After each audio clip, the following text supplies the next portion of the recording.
F-35 lightning 2 fighter జెట్ని చూసానికి వెళ్దాం ఈరోజు. వీలైతే అక్కడ పైలట్ మన దగ్గరకు వచ్చి మాట్లాడే ఛాన్స్ ఉంటే పైలట్తో కూడా మాట్లాడదాం. కొంచెం ఫ్లై అయ్యేది కూడా ఉంటుంది. అట్లానే అట్నుంచి అటు ఛాన్సెస్ ఉంటే బ్లాక్ హాక్ హెలికాప్టర్ చుట్టూ కూడా ఒక రౌండ్ వేద్దాం. ఓకే, ఈ రోడ్డులో బండి నడుపుతుంటే భలే ఉంటుంది. దీన్ని valley of fire state park అంటారు.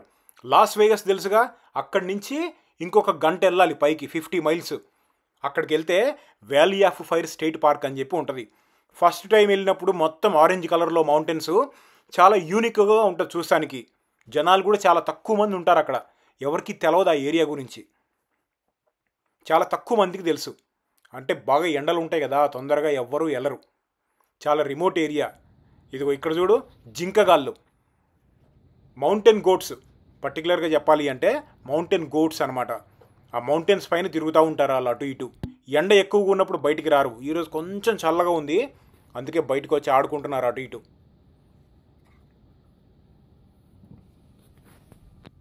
అసలు కొండలు ఎక్కుతాయి, అటు ఇటు దూకటమే.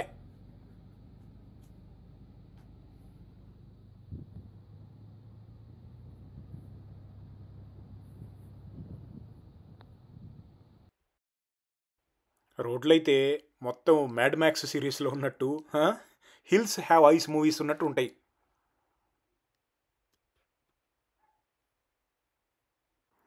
వచ్చేసాం. F-35 lightning fighter jets. Lockheed Martin company తెలుసుగా, వాళ్ళు తయారు చేసిన యుద్ధ విమానాలు ఇవి. ABC అని 3 మోడల్స్ ఉంటాయి. C అంటేనేమో ఎయిర్ క్రాఫ్ట్ క్యారియర్స్ ఉంటాయి కదా, నేవీ వాళ్ళు వాడతారు. అది ఇంకా టెస్టింగ్లో ఉంది, రెడీ అవ్వలేదు. ఇంకా ఫుల్ టెస్టింగ్ చేసి ఇంకా కొన్ని సంవత్సరాలకి రిలీజ్ చేస్తారు. అది ఇంకా పెద్దగా ఉంటుంది. ఫ్యూయల్ ట్యాంక్ కెపాసిటీ కూడా పెద్దది, రేంజు ఎక్కువ కావాలి దానికి, బాడీ కూడా పెద్దదే.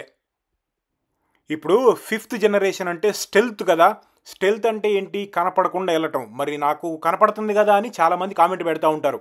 అలా కాదు, అది రేడార్లకి కనపడదు, కళ్ళకి కనపడిద్ది. ఫ్లై అయ్యేటప్పుడు కూడా కళ్ళ ముందు ఉంటే కనపడిద్ది. కానీ ఇప్పుడు సినిమాల్లో 2 ఫైటర్ జెట్స్ కొట్టుకుంటే వాళ్ళకి డాష్ బోర్డ్లో ముందులో రెడ్ కలర్లో కనపడతా ఉంటుంది కదా, ఇంత దూరంలో ఉంది ఇంత దూరంలో ఉంది అని చెప్పి.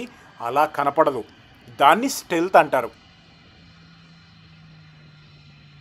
ఇంకా బాగా అర్థమయ్యేటట్టు చెప్పాలి అంటే, దీన్ని లేపేయాలని చెప్పి ఒక మిస్సైల్ పెట్టి కొట్టారనుకోండి, ఆ మిస్సైల్కి అసలు కనపడదు ఇది. ఇప్పుడు మిస్సైల్ అయినా సరే వెళ్ళి తగలాలి అంటే ఆ మిస్సైల్కి రేడార్లకి, ఆ మిస్సైల్కి ఉన్న రేడార్లకి ఇది కనపడాలి. కనపడదు కదా, అలాంటప్పుడు లాక్ చెయ్యదు. లాక్ అవ్వకపోతే దొరకదు. $100 మిలియన్ ఒక్కొక్కటి, 800 కోట్లు. ఇంకా 5th జనరేషన్ అంటే ఏంటంటే, గ్రౌండ్ నుంచి ఎయిర్ క్రాఫ్ట్కి కమ్యూనికేషను చాలా ఫాస్ట్గా ఉంటుంది. ఇప్పుడు ఇది పైలట్ ఇప్పుడే ల్యాండ్ చేశాడు, దగ్గరికి వస్తున్నాడు. ఒకవేళ పైలట్ మన దగ్గరికి వస్తాడేమో చూద్దాం. అది యాక్చువల్గా మనకి, నేను జూమ్ లెన్స్ వాడుతున్నా, కొంచెం దూరంలో ఉంది. పైలట్స్ వస్తారో లేదో తెలియదు. అది కింద ఓపెన్ చేసి ఉంది చూసారా, అదేంది తెలుసా? 5th జనరేషన్ ఫైటర్ జెట్స్ అన్నీ కూడా మిస్సైల్స్ అంటే బాంబుల్ని బయటకి కనపడేటట్టుగా పెట్టుకోవు. బయట ఉన్నాయనుకో రేడార్స్కి దొరికిపోతాయి, అందుకని లోపల పెట్టుకుంటాయి. దాన్ని బే అంటారు, BAY బే. బాంబు వేయాల్సి వచ్చినప్పుడు అది ఓపెన్ అయ్యి బాంబు బయటకు వచ్చి, బాంబు వేసేయంగానే మళ్ళీ ఇమీడియట్గా మూసేసుకుంటుంది అది. ఇంతకు ముందు ఉన్న F-14, F-15, F-16 ఆ ఫైటర్ జెట్స్ అన్నిటికీ కూడా ఈ ల్యాడర్ నిచ్చెన పక్క నుంచి తీసుకొచ్చి చేసేవాళ్ళు. కానీ ఈ 5th జనరేషన్ ఫైటర్ జెట్స్కి లోపలే, ఆ బండి లోపలే ఇంటిగ్రేట్ చేసేసారు చూడండి. అది ఆ వెనకాల వైట్ కలర్లో ఒక చిన్నది హోల్కి మళ్ళీ ఉంది కదా, దాంట్లోకి నిచ్చెన వెళ్ళిపోయింది పైకి. ఆ పైలట్ పెట్టుకున్న హెల్మెట్ చూడండి, $5 లక్షల ఒక్కొక్కటి, అంటే 4 కోట్ల పైగానే. ఇప్పుడు ఫైటర్ జెట్స్లో ముందుగా కాదు, వెనకాల చుట్టుపక్కల బ్యాక్ సైడ్, వెనకాల సైడ్స్కి అన్ని పక్కల ఏం జరుగుతుంది అనేది 360 degrees వ్యూ ఉంటుంది లోపల. అందుకనే అంత రేటు. చాలా ట్రైనింగ్ ఇస్తారు వాళ్ళకి.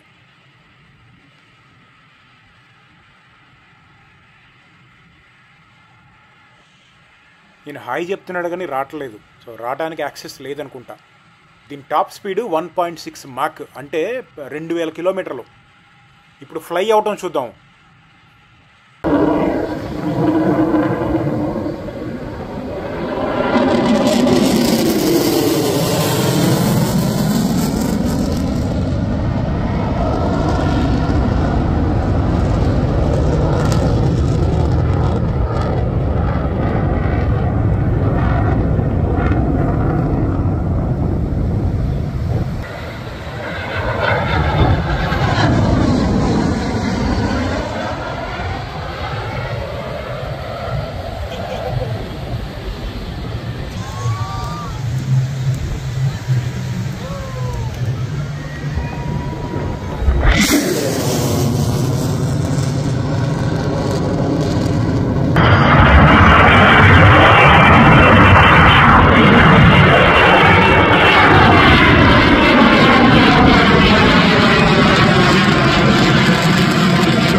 ఇదిగో ఇదేమో C-17 గ్లోబ్ మాస్టర్ 3. ఇది ప్రపంచంలో సెకండ్ బిగ్గెస్ట్ మిలిటరీ కార్గో. ఫస్ట్దేమో C-5 గ్యాలక్సీ పక్కనే ఉంది. నెక్స్ట్ వెళ్దాం దాని దగ్గరికే. దీని లోపల చూడు ఎంత పెద్దగా ఉందో. ఒక హెలికాప్టర్ని ఒక ట్యాంక్ని కలిపి పెట్టేయచ్చు. 77 టన్నుల బరువుని తీసుకెళ్ళిద్ది. $220 మిలియన్ ఒక్కొక్కటి. అసలు ఇంత పెద్దగా ఉంది ఏందిరా బాబు లోపల. అంటే 2000 కోట్లు కొంచెం అటు ఇటుగా. ఆ కింద చూడు అన్నీ మౌంట్ చేసేటట్టు ఎలా ఉన్నాయో. హెలికాప్టర్స్ని, కార్స్ని, ట్యాంక్స్ని రకరకాలు మౌంట్ చేసేస్తారు లోపల. మొన్న ఒక వీడియోలో దీని బ్రేక్స్ ఎంత పవర్ఫుల్ ఉంటాయో చూపెట్టాను, గుర్తుందా? ఇదే అది. 2 ఎగ్జిట్స్ ఉన్నట్టున్నాయి. ఇక్కడి నుంచి బయటికి వెళ్దాం. బయటకు వచ్చేసాం. ఎంత పెద్ద సైజురా బాబు. ఈ మిలిటరీ వాళ్ళు ఇవన్నీ ఇన్స్పైరేషన్ కోసం పెడతారు అన్నీ. ఇదిగో C-5 గ్యాలక్సీ చూడు ఎలా ఉంటుందో. అసలు ఒక పర్వతం పార్కు చేస్తే ఎలా ఉంటుందో అలా ఉంటుంది. దాని కింద చూడు జనాలు నీడ లేక అందరు ఎట్ట కూర్చొని ఉన్నారో. అన్బిలీవబుల్. అసలు ఎంత పెద్దగా ఉంటుంది అంటే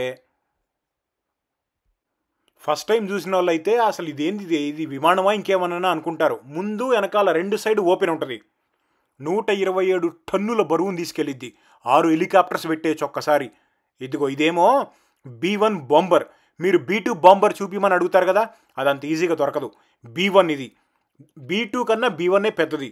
దీంట్లో లోపల పెట్టుకొని వెళ్ళిద్ది బాంబులన్నీ బయట కనపడకుండా. $300 మిలియన్ అంటే 2,500 కోట్లు ఒక్కొక్కటి. మొత్తం 45 ఉన్నాయి US మిలిటరీలో. Ultimate killing machine F-22 Raptor. ఇది యుఎస్లో ఎయిర్ ఫోర్స్ వాళ్ళ దగ్గరే ఉంది. అంటే ఇప్పుడు ఆర్మీ, నేవీ, మెరీన్ కోర్ అని ఉంటుంది కదా, వాళ్ళ దగ్గర లేవు. ఓన్లీ ఎయిర్ ఫోర్స్ వాళ్ళకి మాత్రమే తయారు చేశారు. వాళ్ళు వేరే వాళ్ళతోటి షేర్ చేసుకోరు. ఇది హైలీ క్లాసిఫైడ్ అనమాట. అంటే దీనికి వాడిన టెక్నాలజీ కానీ, ఆ బండికి వాడిన మెటీరియల్ కానీ మొత్తం చాలా క్లాసిఫైడ్, చాలా సీక్రెట్ ఇన్ఫర్మేషన్. అంత రేటు ఉండడానికి కారణం ఏంటంటే రీసెర్చ్కి పెట్టిన ఖర్చు చాలా ఎక్కువ. ఇప్పుడు అంత రీసెర్చ్ పెట్టి 1000 బళ్ళు తయారు చేశారనుకో, టోటల్గా ఆ తయారైన ఖర్చు 1000 బళ్ళకి స్ప్రెడ్ అయ్యి తగ్గిద్ది. కానీ 180 బళ్ళు మాత్రమే తయారు చేశారు. అందుకని రేటు చాలా ఎక్కువ. ఎక్స్ట్రీమ్లీ డెడ్లీ బండి. $250 మిలియన్. అంటే కొంచెం అటు ఇటుగా 2000 నుంచి 2500 కోట్లు. ఆ వెనకాల ఆ చుట్టూ అటు ఇటు ఉన్నాయి చూసారా, దాన్ని థ్రస్ట్ వెక్టారింగ్ కోసం వాడతారనమాట. అంటే అత్యధిక వేగంతో వెళ్తా యుద్ధాలు చేసేటప్పుడు మెలికలు తిరగడానికి తయారు చేశారు. కాసేపు ఫ్లై అవడం చూద్దాం.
దీనికోసం చాలా ట్రై చేస్తున్నా. ఏరియల్ రీఫ్యూయలింగ్ అంటారు, అంటే గాలిలోనే పెట్రోల్ కొట్టేయడం. ఇంతకుముందు చాలాసార్లు చెప్పాను కదా, సేమ్ స్పీడ్ తోటి కింద ఫైటర్ జెట్స్ ఉన్నాయి, పైన ఏరియల్ ట్యాంకర్ KC-135 ఉంది, గాలిలోనే పెట్రోల్ కొట్టించేసింది.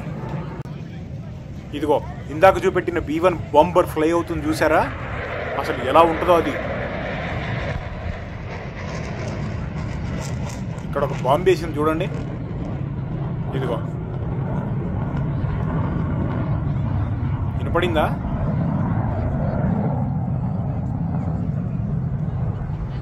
కెమెరాకి సరిగ్గా క్యాప్చర్ అవ్వలేదు. చూసారుగా, ఈ ఏరియాలో పైలట్కి రిస్ట్రిక్షన్స్ ఉన్నట్టున్నాయి. ఆడియన్స్ అంటే మన దగ్గర దాకా రాలేదు, అక్కడి నుంచి అట్నుంచే బ్యాక్ వెళ్ళిపోయారు. ఆయన పెట్టుకున్న హెల్మెట్ గమనించారా? ఇందాక చెప్పాను కదా, ఒక్కొక్కటి $5 లక్షల, అంటే 4 కోట్ల పైగానే. ఇక్కడి నుంచి బ్లాక్ హాక్ చూస్తానికి వెళ్దాం ఇప్పుడు. చలో.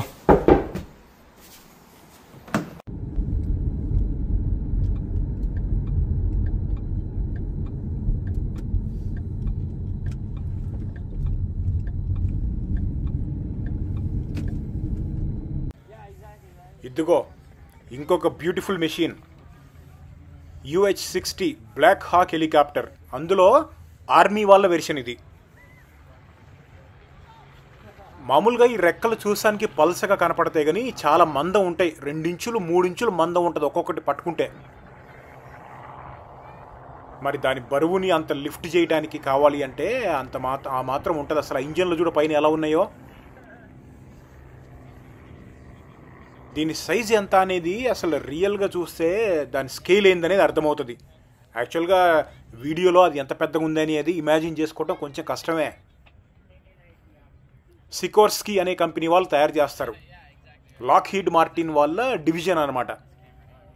ఇంతకుముందు సపరేట్గా ఉండేది సికోర్స్కీ, ఇప్పుడు లాక్హీడ్ మార్టిన్ వాళ్ళు దాన్ని కొనేశారనమాట. ఈ బళ్ళు 1979 నుంచి వాడుతున్నారు US మిలిటరీలో, ముఖ్యంగా ఆర్మీలో. చాలా రోబస్ట్ బళ్ళు, ఇంజనీరింగ్ చాలా స్ట్రాంగ్ అనమాట. ఆ బిన్ లాడెన్ని పట్టుకోవడానికి చేసిన ఆపరేషన్లో కూడా ఈ బళ్ళే వాడారు. ఇందాక చూసింది ఆర్మీ కదా, ఇది కలర్ చేంజ్ ఉంది. ఇది నేవీ వాళ్ళదో ఎయిర్ ఫోర్స్ వాళ్ళదో అయి ఉంటుంది.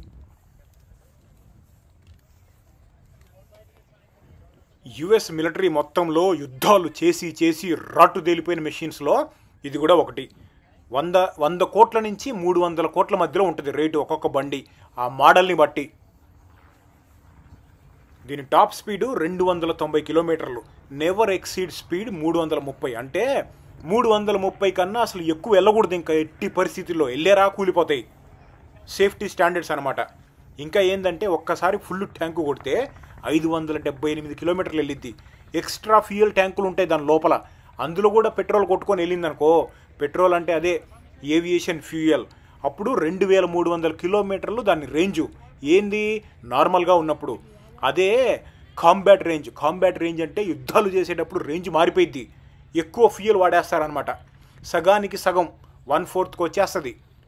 ఇదనే కాదు, ఏ ఫైటర్ జెట్ అయినా ఏదైనా సరే మామూలుగా క్రూయిజింగ్ స్పీడ్ వెళ్ళడంలో వచ్చే మైలేజ్ వేరు, యుద్ధం చేసేటప్పుడు వచ్చే మైలేజ్ వేరు.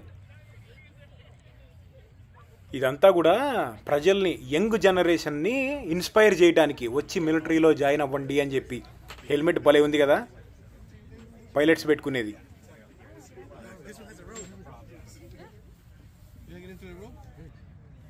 ఇది US కోస్ట్ గార్డ్స్ వాడే హెలికాప్టర్. ఇది కూడా భలే ఉంది, ఆరెంజ్ కలర్.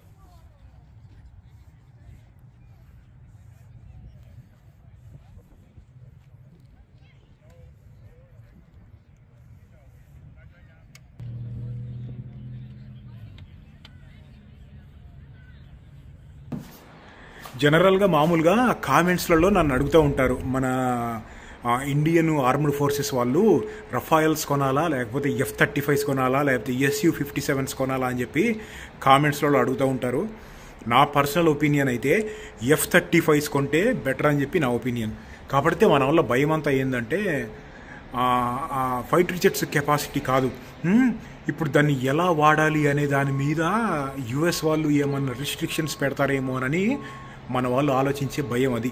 మన వాళ్ళదే కాదు, ప్రపంచంలో చాలా దేశాలు కూడా అందుకే భయపడుతున్నారు. అది మీ ఫేవరెట్ ఫైటర్ జెట్ ఏంటి?